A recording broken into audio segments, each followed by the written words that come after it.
Welcome back to the Deep Dive. Today we are immersing ourselves in, well, one of the most foundational passages you can find about the calling and really the execution of early ministry. We're talking about Matthew chapter 10.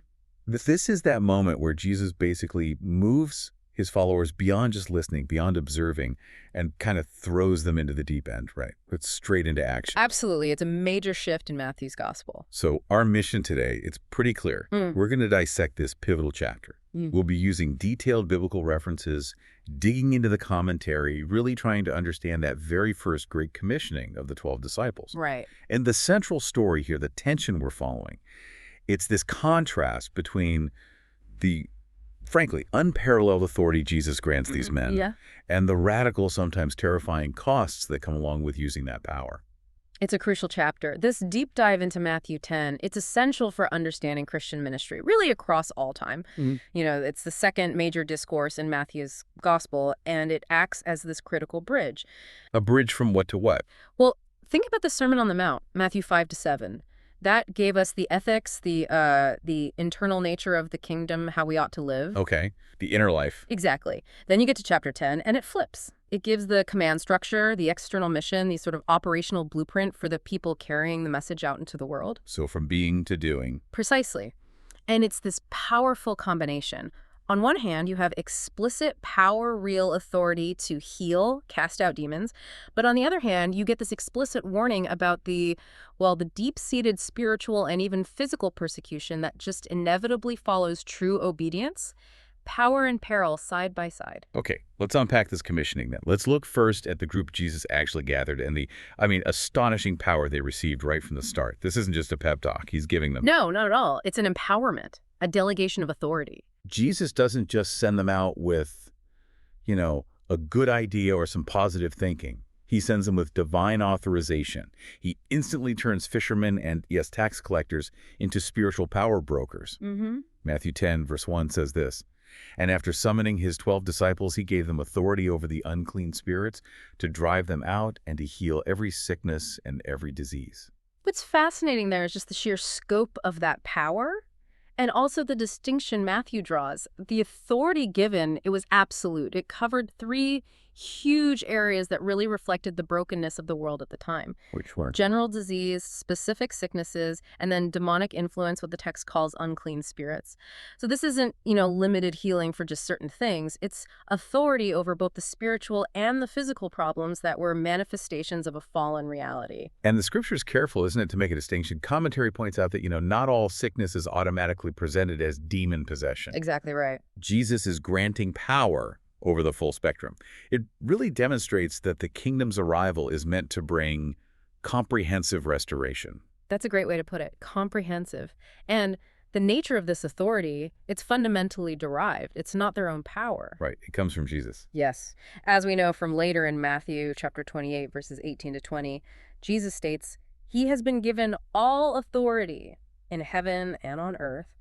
So this earlier grant of power in chapter 10 is a direct outflow, a sharing of Christ's ultimate kingly authority. So when they cast out a demon or heal someone with leprosy? It's not their power doing it, it's the king working through his chosen representatives. That idea of being a representative, that brings us to the names and the numbers here. First off, why 12? Why that specific number? The number 12. It's deeply symbolic, and you could say political in the best sense of that word. It corresponds directly, very intentionally, to the 12 tribes of Israel. Okay, so it's looking back to Israel's history. Exactly. By establishing 12 apostles, Jesus is suggesting right from the outset that this new movement he's starting is a kind of rebuilding, a fulfillment of Israel's covenant promises, their long-held hopes. You even see later in Matthew 19.28 the idea that they're intended to sit on thrones, judging the 12 tribes. Wow, okay, and the actual term they're given here, apostle, that's significant too, isn't it? Because Matthew uses it here for the first time in his gospel. It is significant. The Greek word apostolos, it means someone who is sent. But it's more specific than just a messenger. It implies an envoy, a delegate. Like an ambassador. Precisely, a representative who shares the full authority and even the character of the sender. So when a town or a household receives one of these apostles, they are, in effect, receiving Jesus himself. And that concept, that shared authority, that's really the hinge upon which the rest of this chapter turns. Okay, so let's meet the actual team Jesus put together.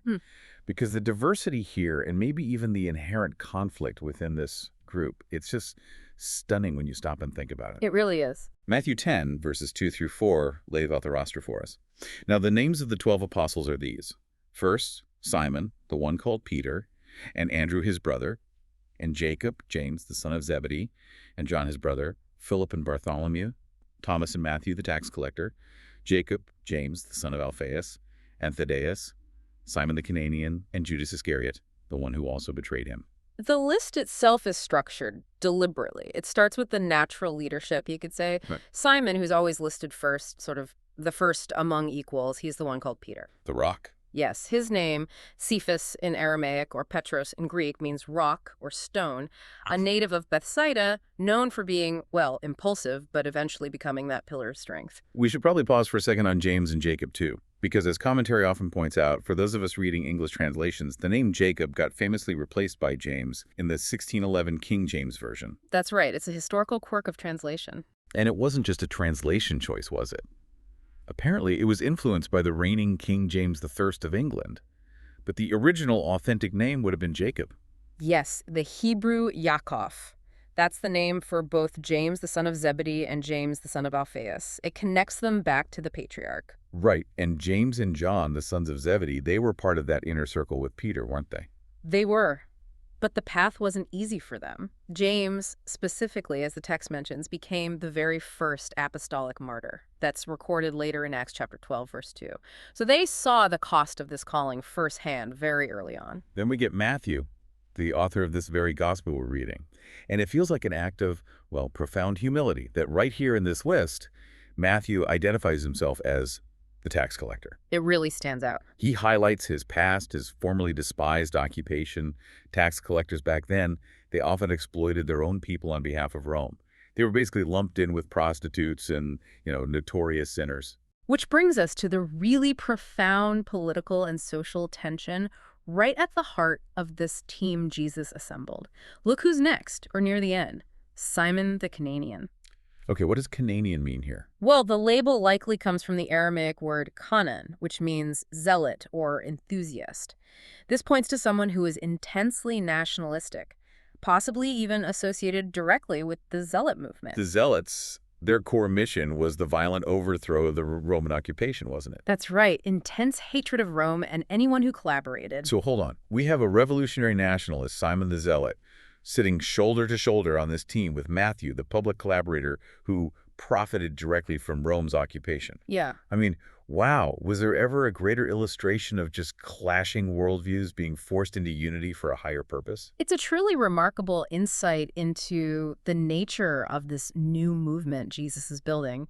You have to imagine the tension, maybe even just during a simple roadside meal. Oh, absolutely. Simon, who in his previous life might have viewed Matthew as a traitor deserving assassination, he's now tasked with building God's kingdom alongside him. It just demonstrates that the core of Jesus' mission, it transcends every single established political, social, even economic barrier we put up. Completely. God uses incredibly diverse people, often people with conflicting, maybe even hateful backgrounds, to accomplish a unified spiritual mission. It's the very presence of the zealot and the tax collector side by side fundamentally redefined what community could even mean. And then, immediately following the zealot in the list, we hit the ultimate paradox, Judas Iscariot. And the text doesn't pull any punches. It points right to Jesus' suffering and death. Judas is described flat out as the one who also betrayed him. Yeah, that phrase just hangs there. The shadow of failure, of betrayal, the ultimate cost, it looms over this mission right from the very first mention of the team members. That identification of Judas Iscariot, likely meaning of the man from Kerioth, a town in southern Judea, it serves as a stark warning flag right in the middle of the commissioning. It shows that discipleship, even for those given this incredible, unparalleled authority, doesn't automatically guarantee faithfulness. Betrayal and suffering are, in a way, baked into the very narrative of the commissioning itself. Okay, so authority's been granted, the diverse team is assembled, maybe the initial conflicts are somewhat contained for now. Now we get the marching orders. And these contain some surprising geographical restrictions, which actually help clarify Jesus' immediate focus and purpose at this stage. Jesus is incredibly specific about where they can't go, at least not on this first mission trip. Matthew 10, verses 5 and 6 state. Do not go into the way of the Gentiles, and do not enter into a city of the Samaritans. Instead, go to the lost sheep, that is the house of Israel.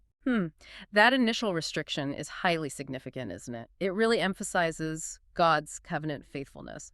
The Samaritans, as you know, were generally despised by Jews, viewed as ethnically and religiously compromised, sort of half Jew, half Gentile. Right, and then Gentiles were just seen as outsiders, pagans. Exactly. So the disciples are told quite clearly to bypass them entirely for now.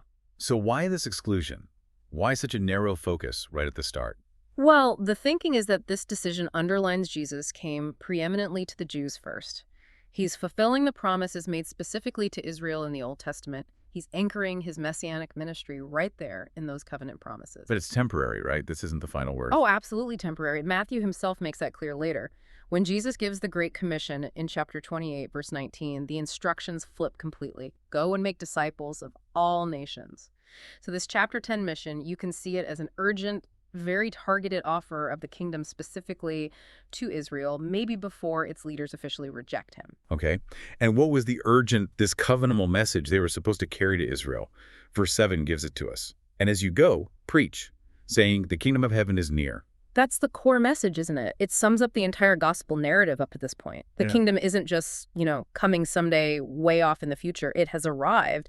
It's actively breaking into the world now because the Messiah is present, and he's commissioning his representatives. So it's an announcement, a royal proclamation. Yes, and one that demands an immediate response from those who hear it. And this message about the kingdom, it wasn't just words.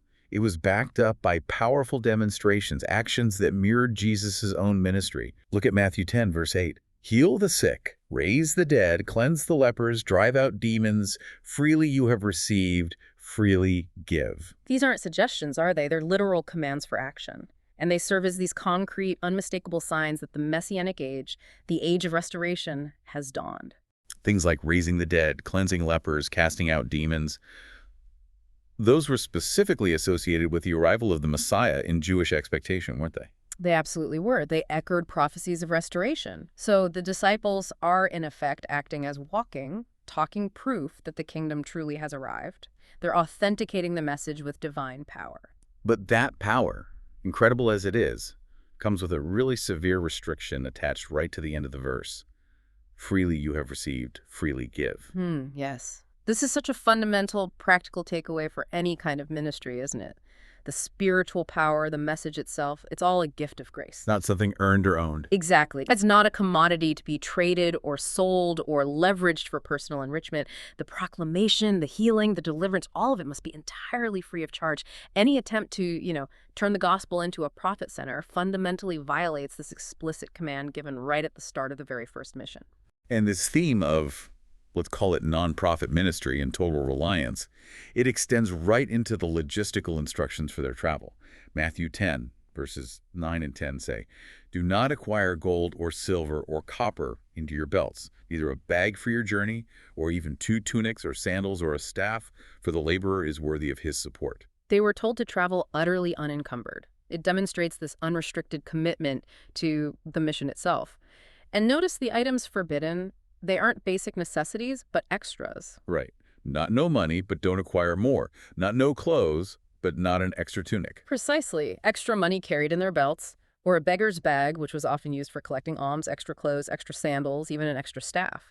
The goal seems to be removing all reliance on self-provision or, excessive preparation. It almost sounds like an extreme trust exercise, designed to prove, maybe to the disciples themselves just as much as the people they served, that they had to rely entirely on God's immediate provision through the hospitality of others.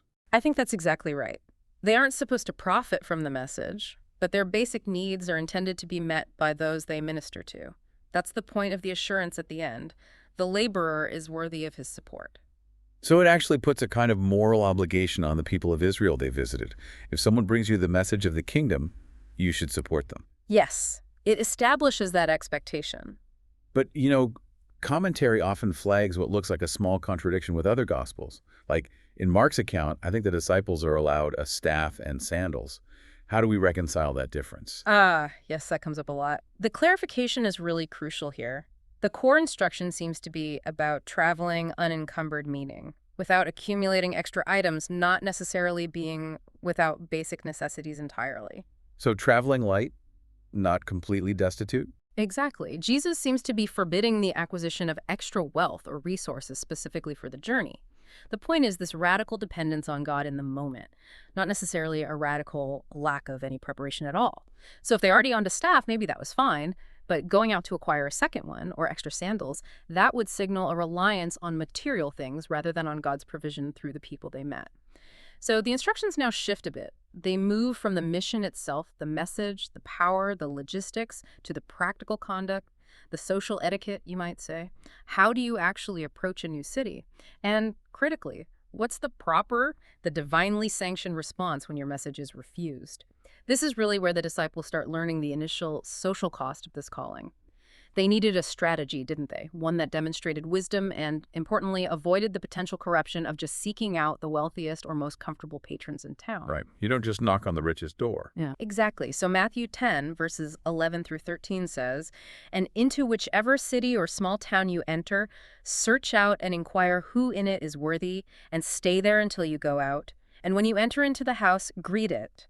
And if the house is worthy, let your peace come upon it. But if it is not worthy, let your peace return to you." Okay, so worthy ones. That means those who are receptive, open to the message of the kingdom. That's the general understanding, yes. Those whose hearts are prepared to receive the king's message. And notice the instruction to stay there until they leave the city. Yeah. What's the significance of that? It reinforces their commitment to the mission over personal comfort. They aren't supposed to be constantly moving house, looking for better food or softer beds. They need to accept the provision given by that first worthy house they find and focus on the work. And the greeting they offer, greet it. That's more than just saying hello, isn't it? Oh, much more. When they offer their peace, the Greek word is irene, which corresponds to the Hebrew shalom. They're offering God's comprehensive well-being, wholeness, health, prosperity, spiritual security, the breaking down of barriers between humanity and God. It's a profound pronouncement, a blessing. So if the household receives the message, accepts the messengers, they receive this special life-altering peace from God. Yes, the blessing rests upon them. But what if the house rejects the message? If the house is deemed not worthy, the text says, "Let your peace return to you." What does that mean? According to ancient Jewish belief, and likely the understanding here, that pronounced blessing, that shalom, had a kind of objective reality. It didn't just vanish into thin air if rejected. It actually returned to the sender, the disciple. So they offer the highest possible gift. If it was rejected, the responsibility, the loss, rested entirely with the recipient, and the blessing wasn't wasted, it came back to the messenger. Exactly. It underscores the value of what was offered and the accountability of those who refused it. Okay, but the response to outright rejection, it gets even more severe. It's delivered through this really powerful symbolic gesture, Matthew 10, verses 14 and 15. "And whoever does not welcome you or listens to your words as you go inside that house or that city, shake off the dust from your feet. Truly I say to you, it will be more tolerable for the land of Sodom and Gomorrah in the day of judgment than for that city." Shaking the dust off the feet. Wow. That was a known practice among pious Jews, particularly when they were returning to Israel from Gentile territory. What did it signify? It symbolized having absolutely nothing in common with those people or that place. It was a formal, public act, a visible, undeniable declaration that the disciples were ritually cutting off ties. They were essentially delivering that community over to divine judgment.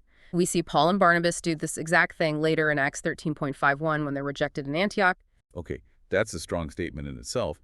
But the consequence Jesus attaches to it, that's what really makes you stop and think. Sodom and Gomorrah were, the ultimate symbols of catastrophic sin and legendary divine wrath. Yet Jesus says that rejecting his direct messengers is somehow a graver sin. Why? How could that be? It's a shocking comparison, isn't it? But it underscores the sheer weight and the inestimable value of the specific message the disciples are carrying. Sodom and Gomorrah were judged based on the moral light they had. But these cities in Israel, they're rejecting the king's own presence and invitation offered through his authorized representatives. They're rejecting the greatest revelation of God in human history up to that point. So rejecting the gospel proclamation itself is seen as rejecting the only means of salvation. Which, in Jesus' economy, is a sin that somehow surpasses even notorious immorality because it rejects the remedy itself. This is a really solemn theological statement he's making. It strongly implies that there will be degrees of punishment in the next life, based, at least in part, on the degree of revealed truth that was rejected. More light means more responsibility. Wow, That's intense. So given this potential for such severe rejection, the danger isn't just theoretical, is it? It's Yeah. presented as an immediate certainty. Jesus warns them very starkly in Matthew 10, verse 16. Behold, I myself am sending you out as sheep in the midst of wolves. Therefore, become as wise as the serpents and as innocent as the doves. That imagery is so visceral, isn't it? Helpless, vulnerable sheep completely surrounded by deadly predators, it paints a picture of extreme danger. And to survive in that environment, Jesus says they need to combine two virtues that seem almost contradictory. Right. Wise as serpents and innocent as doves. Let's unpack that. The wisdom of the serpent. Yeah. It sounds almost counterintuitive, especially coming from Jesus. Our minds immediately go to the cunning, deceptive serpent in Genesis 3. It's a startling image, I agree. But here, the serpent likely symbolizes shrewdness, practical wisdom, strategy, caution. The disciples must use their intelligence to navigate the political and social traps their enemies will set for them. So knowing when to speak, when to be silent, maybe even when to flee, as he says later. Exactly. It's about strategic awareness. This kind of shrewdness is necessary to prevent the destruction of the mission through recklessness or naivety. They can't just blunder into danger unnecessarily. Okay, so strategic wisdom. Huh? But that has to be balanced by the innocence of the doves. Yes. The dove, in contrast, represents purity, harmlessness, sincerity, honesty. Their motives must remain pure. They must never use that serpent-like shrewdness to compromise their moral integrity, or to become manipulative, or to seek vengeance. So be smart, but don't become like the wolves you're surrounded by. That's it, exactly. They're called to be morally pure in motive and action, ensuring their mission remains untainted by the bitterness and the tactics of the hostile world they're moving through. It's a call for, you could say, strategic engagement without moral entanglement. A very fine line to walk. Okay, here's where the narrative arc, the intensity, really ramps up. Jesus moves beyond just the immediate mission, his first tour of Israel, and looks ahead to the long-term reality for his followers. And that reality is, frankly, persecution, intense persecution. And it won't just come from strangers, but eventually even from family. It's going to escalate from local synagogues all the way to global courts. Jesus starts detailing the actual mechanisms, the forms this coming persecution will take, Matthew 10, verses 17 and 18. But beware of people, for they will deliver you over unto the councils, and they will flog you in their synagogues, and you will be brought before rulers and kings because of me, as a testimony unto them and to the Gentiles. You can see a clear progression of hostility described there. Initially, the threat comes from within the Jewish religious structures, the local councils, the Sanhedrins, and the synagogues themselves. And flogging in the synagogues, that was a real thing. Oh, yes. It was a common, deeply humiliating, and physically excruciating form of punishment.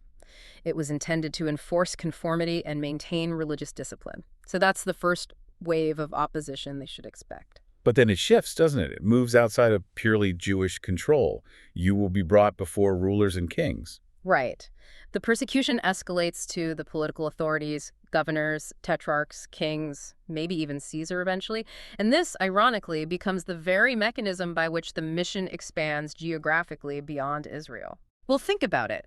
The persecution, while obviously stemming from hatred and opposition to the message, actually serves a kind of divine global purpose in God's plan. Their initial mission in chapter 10 was restricted geographically to Israel. But the resulting trials, these appearances before Gentile rulers and kings, will inevitably take their testimony to the Gentiles, just as Jesus predicts here. So the persecution itself becomes the reluctant vehicle for global proclamation. Wow. It's one of those paradoxes you see throughout Scripture. God using the opposition's actions to further his own ends. But look at the intensity of that moment of trial. Standing before these powerful rulers, Jesus tells them something incredible. Don't worry about preparing a speech, Matthew 10, verses 19 and 20. But when they deliver you over, do not worry how or what you will say. For it will be given to you in that hour what you should say. For it will not be you yourself that is speaking, but the Spirit of your Father who is speaking through you. That assurance is just profound, isn't it? The disciples are explicitly instructed not to be anxious. That's a recurring command in this whole section about making their defense. When they're facing overwhelming state power, potentially facing death, they're promised a kind of heavenly defense attorney. But practically speaking, when your life is literally on the line, how do you not worry? That requires an immense level of faith to just trust that the right words will spontaneously appear when you need them. It demands total surrender, doesn't it? The promise here suggests that in their deepest moment of crisis, the Spirit of God himself will intervene directly. He will guarantee that their testimony is pure, powerful, and ultimately effective in communicating the gospel, regardless of their own fear, their own anxiety, or their own human limitations and rhetoric. It's not just inspiration then, like a good idea popping into your head. No, the text says it will not be you yourself that is speaking, but the Spirit of your Father. It suggests a more direct kind of divine utterance, turning their moment of profound human weakness into a moment of undeniable divine strength and clarity. Now we get to maybe the most grim reality of the cost involved. The persecution, Jesus warns, won't just come from external forces, from religious or political opponents. It's going to come from within the home. Matthew 10, verse 21. And brother will deliver over brother unto death, and a father his child, and children will rise up against parents, and they will cause them to be put to death. That is culturally devastating. You have to remember, in that first century world, everything revolved around the centrality of family honor, family loyalty, family ties. The family unit was paramount. Absolutely. So for Jesus to warn that radical adherence to his kingdom message will shatter even the most intimate bonds, brother betraying brother, father betraying child, it's shocking. No relationship is guaranteed to be safe. It demonstrates the grim reality of how widespread the hatred will be, fueled by a spiritual division that cuts deeper than blood. And the summary of all this hostility, this hatred, it's captured in the next verse, Matthew 10:22. And you will be hated by all because of my name, but the one who endures to the end will be saved. The practical takeaway there is clear. Perseverance. Endurance. Discipleship isn't a short sprint. It's presented as a sustained effort, a whole life lived under constant spiritual pressure. And saved here. Does that mean initial salvation or something else? Good question. In this context, saved likely refers not just to the initial act of conversion, but to the final guaranteed reward, the ultimate deliverance for those who demonstrate faithfulness right through to the end. Oh, what's the end? Does that mean the end of their individual life, the end of a particular period of persecution, or the end of the age itself? Well, scholars debate that. It could encompass all of those, really. The principle is enduring faithfulness through whatever trials come, for however long they last. Okay. Now, Jesus also gives some practical instructions for managing this persecution. Though verse 23 contains one of the most notoriously difficult prophetic statements in the Gospels, doesn't it? It really does. Matthew 10, verse 23 says, "When they persecute you in this city, flee to another. For truly I say to you, you will not finish going through the cities of Israel until the Son of Man comes." All right, so the first part seems clear enough. Flee. Don't just stand there and court martyrdom. Right. Use the wisdom of the serpent we talked about. Preserve the messengers so the mission can continue elsewhere. Strategic retreat is permitted, even commanded. But it's that last part.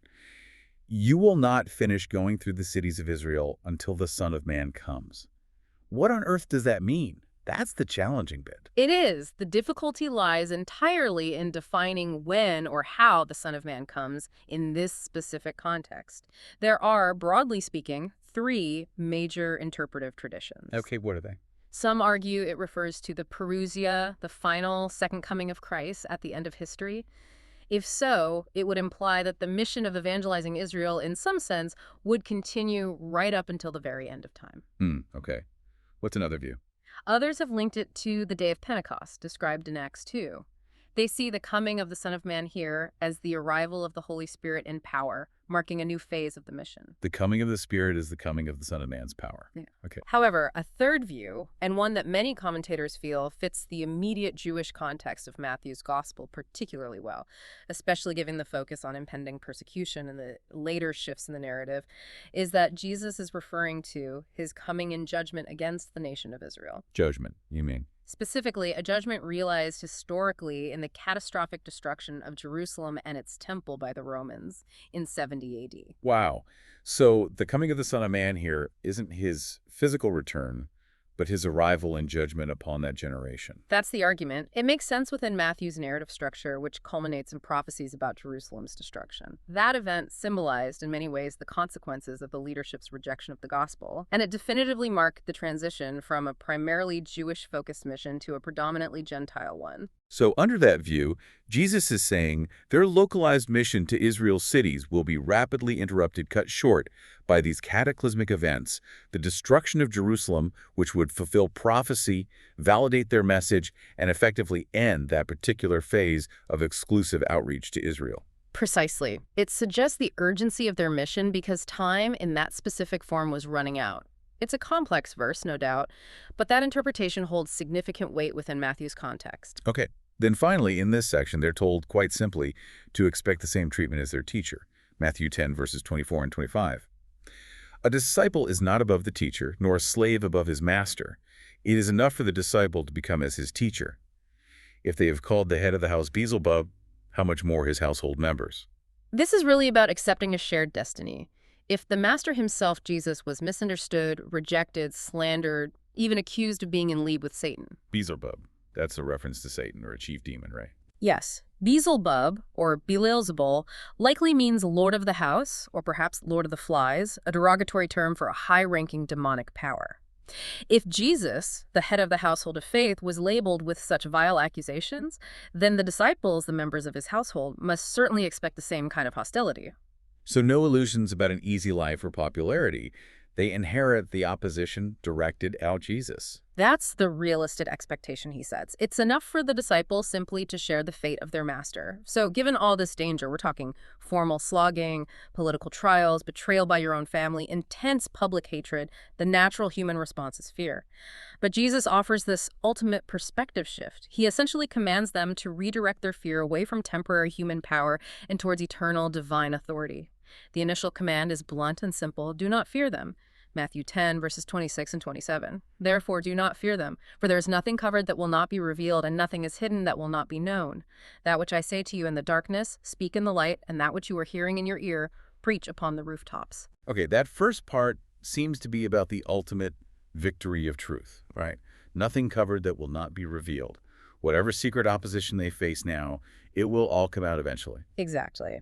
And it also implies that the message itself, the good news currently being shared somewhat privately in the darkness or whispered in the ear to the disciples, is destined for public proclamation. It can't stay hidden. It won't stay hidden. Right. And that command to preach upon the rooftops reinforces that. Roofs in the ancient Near East, they were flat, often used for sleeping in hot weather, but also as platforms for public announcement. Like a town crier. Precisely. So it symbolizes taking the message from the realm of private counsel with Jesus to loud, unashamed public spectacle. The current privacy of their instruction must eventually yield to universal proclamation, no matter the risk. Now, verse 28. This feels like the absolute crux of the argument about fear. This is where Jesus defines what constitutes true, rational fear, he says. And do not fear them who kill the body, but are not able to kill the soul, but rather fear the one who is able to destroy both the body and soul in Gehenna. This really puts human persecution into its proper limited perspective, doesn't it? The very worst that human enemies can possibly do is temporary. They can only harm or kill the physical body. They have no power over the eternal soul. Exactly. Jesus contrasts that limited finite human power with God's ultimate infinite authority. And the specific term used for that final judgment is Gehenna. That's not just a generic term for the afterlife, is it? It has a specific, pretty grim background. It does. Gehenna is the Greek way of saying the Hebrew Gai Hinnom, which is the Valley of Hinnom, a real geographical place just south of Jerusalem. Historically, it had a terrible reputation. It was a place where child sacrifice had occurred in Old Testament times. Oh. Yeah. And later, in Jesus' time, it had become essentially the city's garbage dump. A place where refuse and sometimes even the carcasses of animals or executed criminals were burned. So there's this idea of a constantly smoldering, unclean fire. So Jesus uses this very potent, very negative image to symbolize the place of final, irreversible judgment and destruction. And his point is chillingly clear. The only one who has the power to destroy both the physical body and the eternal soul in Gehenna is God himself. Therefore, the only fear that ultimately matters, the only fear that should shape our decisions, is the reverent fear of the final judge who determines our eternal destiny. Fear him, not mere mortals. Then, right after that incredibly sobering warning about Gehenna, Jesus pivots masterfully. He moves from the terror of God's ultimate judgment to the sheer magnitude of God's absolute, incredibly detailed care for his followers. Matthew 10, verses 29 through 31. 2 sparrows are sold for a copper coin, are they not? Yet not one of them will fall to the ground apart from your Father. And even the hairs of your head are all numbered. Therefore do not be afraid. You yourselves are more valuable than many sparrows. This is such powerful reassurance against the kind of crippling anxiety that must have been settling on the disciples as they heard about persecution and death. And he uses the image of sparrows Sparrows were literally the cheapest food item you could buy in the market. 2 for a sarian, a copper coin. That was about 1/16 of a denarius, a laborer's typical daily wage. But practically worthless. Exactly. They were considered utterly disposable, bulk commodity. It's hard to even think of an equivalent today. Maybe like finding a single penny on the street or something sold in huge bags for almost nothing. Right. So Jesus' argument is simple but profound. If the Father in heaven knows and oversees the fate of even the cheapest, most insignificant creatures, things considered completely worthless by human standards. Then his care for humans, especially his own commissioned representatives, must be total and absolute. Yes. And then he adds that detail about the very hairs of your head being numbered. Which seems almost hyperbolic, doesn't it? How could God possibly know that? Well, it is hyperbolic language, but it's meant to reinforce the concept of God's total, intimate, granular knowledge of his creation. If God is aware of the minute details of our physical bodies, details that change daily without us even noticing, then he certainly knows the overriding need, the dangers, the fears facing his disciples. The guarantee is crystal clear. They don't need to be afraid what their enemies can do, because the Father, who values them infinitely more than countless sparrows, is in ultimate control of their lives and their eternal destiny. His care is comprehensive. Okay, so wrapping all this together, the authority, the mission, the persecution, the call not to fear humans, but God, what does it all mean for us today? What's the bottom line? Jesus makes it incredibly clear. Discipleship isn't passive. It requires definitive public action. It demands radical prioritization. There's simply no middle ground, no room for neutrality when the king is present and issuing commands. Jesus presents this stark binary choice right here in Matthew 10, verses 32 and 33. Therefore, whoever acknowledges me before others, I also will acknowledge him before my Father who is in heaven. But whoever denies me before people, I also will deny him before my Father who is in heaven. this acknowledging me before others, it's a public act. It could happen in the context of baptism, maybe just openly identifying as a follower. But critically, given the preceding warnings, it often took place under pressure, perhaps during a trial before hostile authorities. That's the moment of truth. Exactly. That's the pivotal moment of declaration, and the consequences reciprocal. Acknowledge Jesus publicly, and he, in his unique role as the Son, acknowledges you before the Father in heaven, essentially mediating your acceptance, your salvation. The conclusion seems inescapable. There's just no room for neutrality here. The pressure to deny Jesus during persecution must have been immense. Just saying a couple of words, maybe offering a pinch of incense to Caesar, could save your physical life. Right, but Jesus makes it absolutely clear. Any temporary safety gained through denial results in ultimate eternal loss. To deny the Son is effectively to be denied access to the Father. As the Apostle John puts it later in 1 John 2:23, no one who denies the Son has the Father. Rejecting Jesus is rejecting the Father who sent him.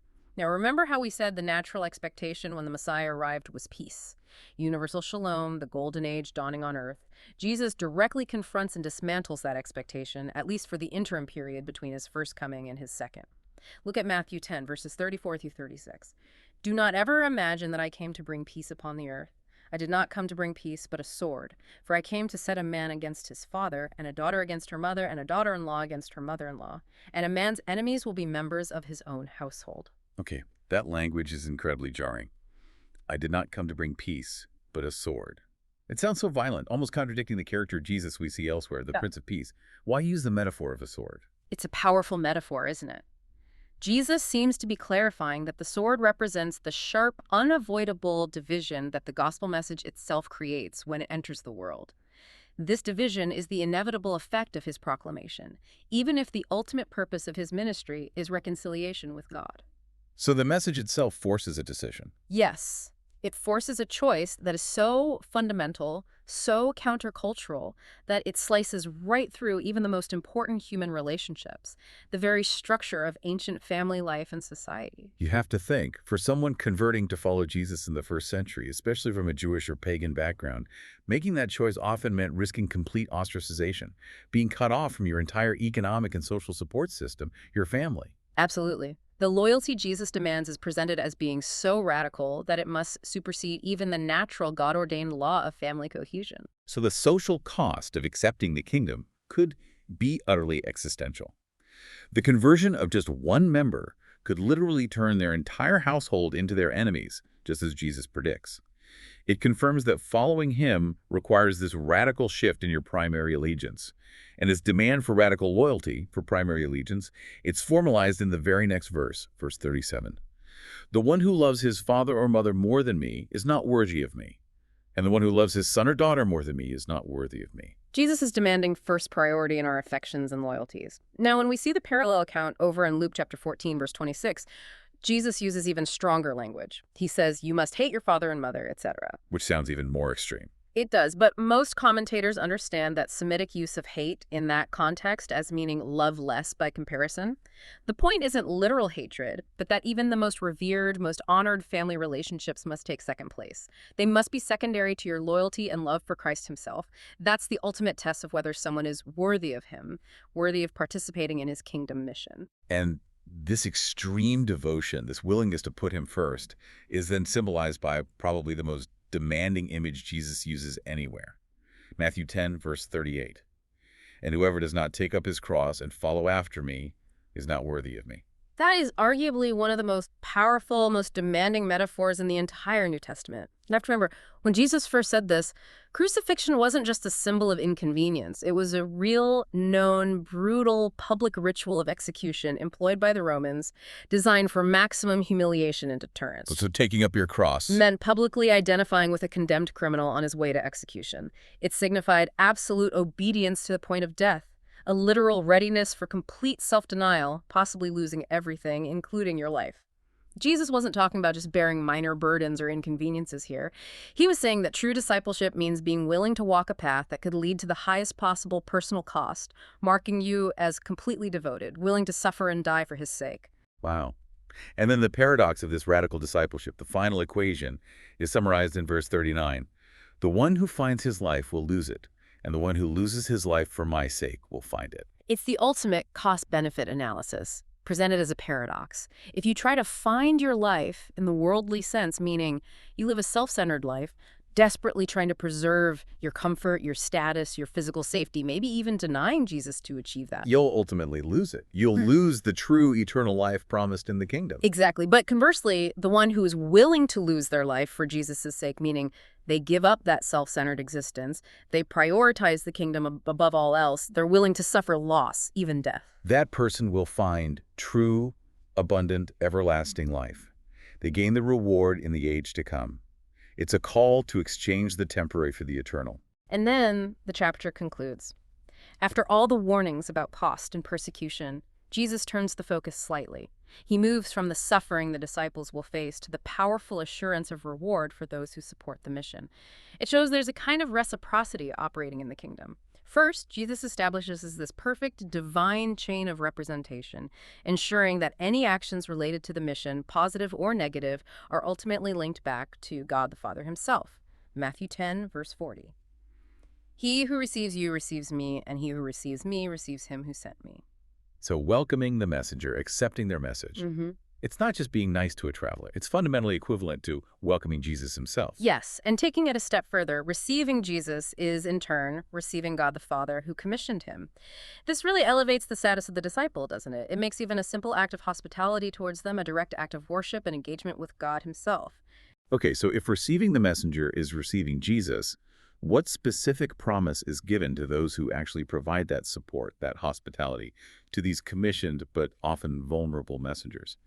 Verse 41 says, he who receives a prophet in the name of a prophet will receive a prophet's reward, and he who receives a righteous man in the name of a righteous man will receive a righteous man's reward. This really stresses the importance of accepting the status and the message of the missionary. If you receive someone because you recognize them as a prophet, someone speaking God's word, you share in the ultimate reward that God gives to his faithful prophets. And the same for receiving a righteous man, someone living faithfully according to God's ways. Exactly. The reward seems to be determined by the motivation behind the reception. If you welcome them in their capacity as God's representative, you participate in the blessing associated with that role. And this principle, incredibly, extends down to even the most minimal gestures of kindness. This is so encouraging, especially for people who feel like they don't have much to offer. Matthew 10, verse 42. And whoever will give to one of these little ones only a cup of cold water to drink in the name of a disciple, truly I say to you, that he will not lose his reward. One of these little ones. Yeah. That phrase generally refers to believers, the disciples themselves, perhaps especially those who are spiritually humble or maybe socially vulnerable. lacking status. Okay. And the act mentioned is giving only a cup of cold water. In the arid climate of the Middle East, that was the most basic yet essential act of hospitality you could offer a weary traveler. Just fundamental human kindness. Yes.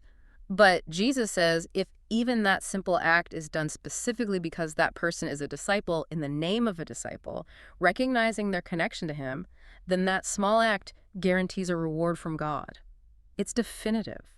Truly, I say to you that he will not lose his reward. It really proves that the size of the gift or the grandeur of the gesture, it's irrelevant in God's eyes. Completely.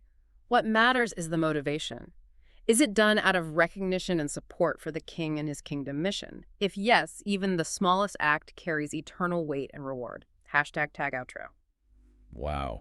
Okay, so this deep dive into Matthew chapter 10, it's really revealed the incredible scope of this new movement Jesus launched. We've seen divine authority granted like never before, an immediate, intense focus on Israel. This call for radical trust in God's provision, the stark warning about the inevitability of hostility, and finally, the absolute necessity of radical, costly loyalty that supersedes even the closest human relationships. Yeah, it's a dense chapter packed with significance. I think our summary takeaway for you listening is really this. The commissioning of the disciples came with this unparalleled power to heal and deliver, absolutely. But it was immediately coupled with the explicit warning that the cost of truly following Jesus would bring a sword of division, potentially tearing apart your most intimate relationships. Power and peril, as you said at the beginning. Exactly. And the antidote Jesus offers to the fear that naturally arises from that peril. It's the deep assurance of God's ultimate, incredibly personal, granular care. A care that stretches from knowing the fate of the cheapest sparrow right down to knowing the exact number of hairs on your head. That's the foundation for fearless discipleship. Now, maybe for a final provocative thought for you to mull over as we finish. We noted earlier that the initial mission Jesus gave them in Matthew 10, verse 5, was strictly limited.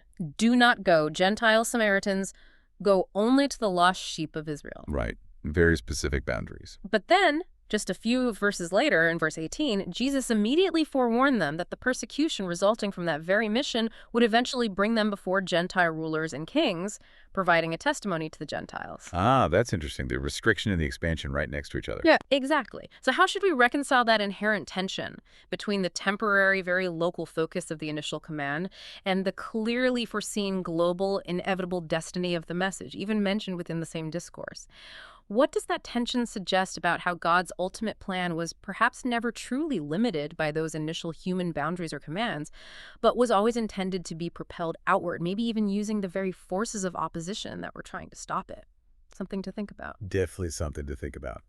Thank you for joining us for this deep dive into the commissioning and the cost of the kingdom in Matthew 10. We hope this exploration serves you well.